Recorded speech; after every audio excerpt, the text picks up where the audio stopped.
when the Islamic warrior Saladin conquered the Crusaders and took control of Jerusalem, all right, he entered into an agreement that the Muslims would protect the Christian churches. And so he appointed 2 Muslim families.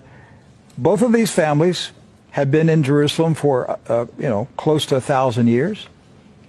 And each generation has passed down the key. The key. Right. The physical key. Mr. Judah said that the key he presently has is 800 years old. It's incredible. He had another key, but it broke. And this is a Muslim. I mean, yes. Adabid Judah is a Muslim. And he said it's a great honor for a Muslim to hold the key to the Church of the Holy Sepulchre, which is the most important church in Christendom. That's not disrespect. That's, we don't hear this in America. We don't hear, because what we have been told is Christian Americans, you should hate Muslims, you should kill Muslims. Because they're going to tear down all the churches yes. and basically just ransack them and everything else. But here we have 2 families that for nearly 1,000 years have actually been watching over Christian churches. That's right. So who planted into our minds here in America that we should hate and kill Muslims? Who planted that thought in our head? Because it came into our society after 9/11. That's correct. So 9/11 was a calculated, planned operation, and it changed everything in our country.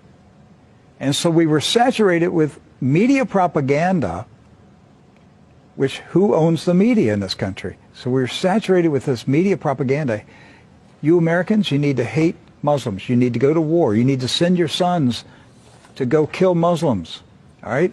And yet, when you go to the Middle East, you find out that the Muslims, like Christians, are taking care of Christian churches. Yes. Do not hold animosity against Christians or Americans, except in the case where Americans are pushing for war in their countries or trying to take their land. So they've lived together. They've lived together for centuries and centuries. Jews, Christians, and Muslims have lived together for centuries. They were buying and selling. They were trading. They were doing business together. They were building houses next door to each other for centuries. And it didn't change until the Zionists came. Now, see, wait a minute. I thought Zionists are Jews.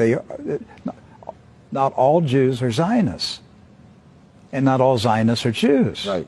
Zionism is a political movement. Yes. Right. It's an ideology. Yes. Not an ethnicity. And so when the Zionists came to Jerusalem and Palestine, basically in the 1920s and 30s and 40s, all right, they came to agitate. They came to infiltrate. They came to seize control. And so they formed paramilitary groups, like Irgun.